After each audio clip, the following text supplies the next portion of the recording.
Hi, Sandra here. Welcome to my channel.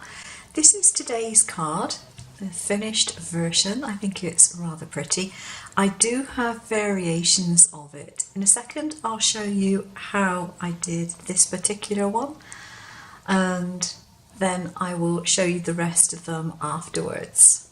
For this version of the card, what I wanted to do was to have variation of card. But I didn't have anything already done, ready-made. So what I've done is I've used a straightforward white card, put it onto my mat and cut it. And I just pulled out the corner just to check that the cut has gone all the way through, which it has. I'm going to put a tiny drop of glycerin onto a piece of glass, get my colour blender and smush it into the glycerin. And this is going to allow me to blend some colours. And I'm going to start off with the teal colour in the middle, and I'm going to do this quite lightly. I don't want any really harsh lines. So that's starting off with that one, and then I'm going to go to Memento Sweet Plum. Pick that up. I'm not changing my blender, I'm just picking it up on the same one.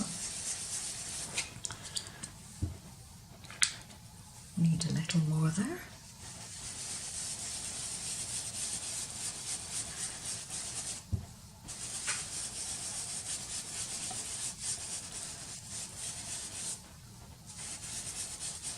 There you are.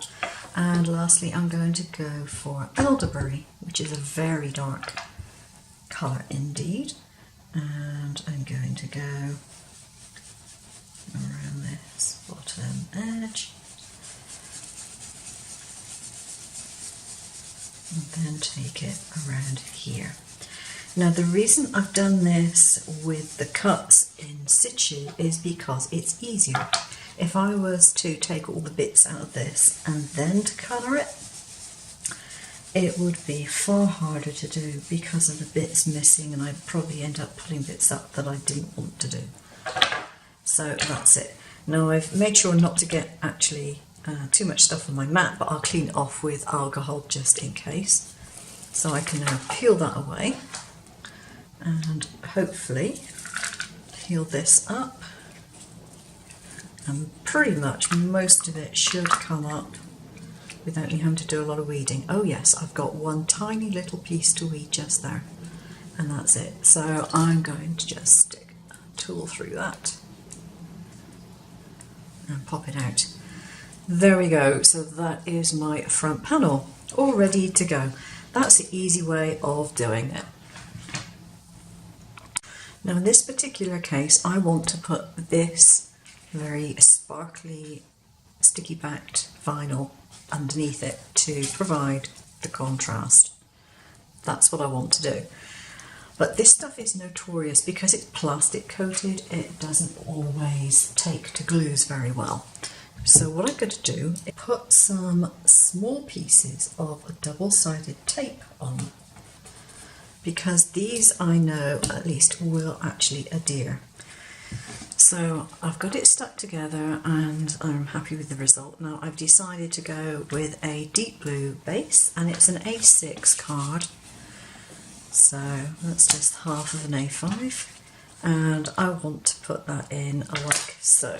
So because I'm absolutely appalling at lining things up, I'm going to use my set of frames. So that goes in there. Put my frame over the top. And what I'm going to do is use some double-sided tape and just put some tape inside the frame. And because I have the frame there, I know exactly where I can put it.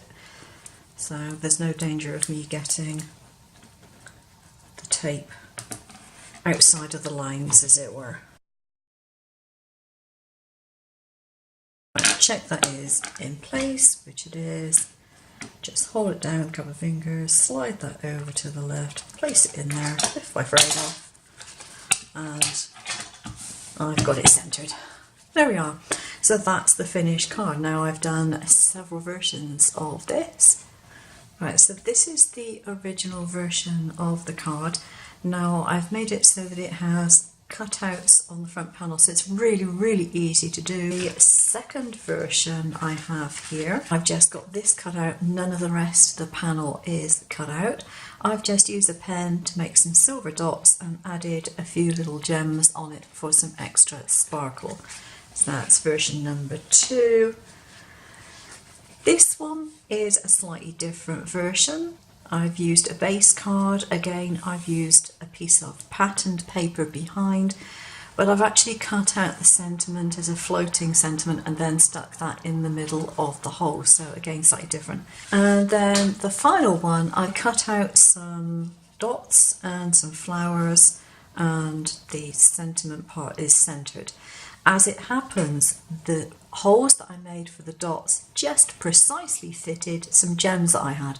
That was pure coincidence, a lucky coincidence, but pure coincidence. I didn't design it to do that, it just happened to work out that way. So I put the gems on there instead of putting them on the centre of the flowers just for change.